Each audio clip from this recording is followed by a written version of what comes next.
Vannoi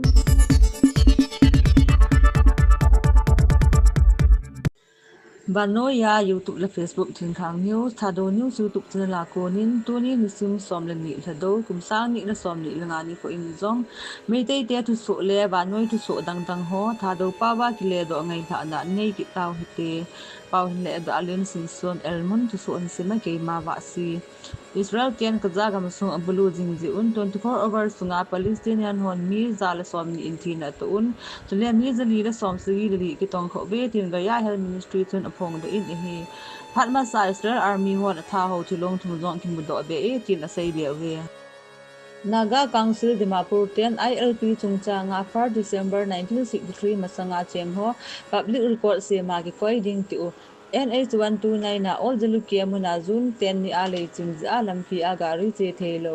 India sung asat walji a pampo loading na to bo loading a health ministry hin phong do chule ne dile ne lo di jong seo Assam Kachar district nga pasal khat chemza ma ajinu lu an sa na thanin hi chul so hi jan jing ka lang 10 am hi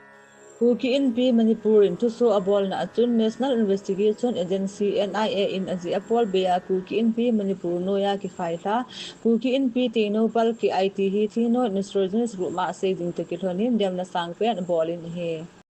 Air India flight Ahmedabad to London chu gin cha lavin flight take off hi jawin to si na to in hi the fly hi passenger le cruise member the ni la som li le ni hi in hi ahin kho so to se chu hospital anai pe na an hu ta win hi the passenger le crew member hol a hi mi za la som gu kho hi India mi hi Somal thum hi British mi hi in khat ni Canadian mi le sagi hi Portuguese mi hi wa set te ni si Indian mi la hin ta sano lam nun them ching son jong azawin itaw na si win ni gel do so kyaute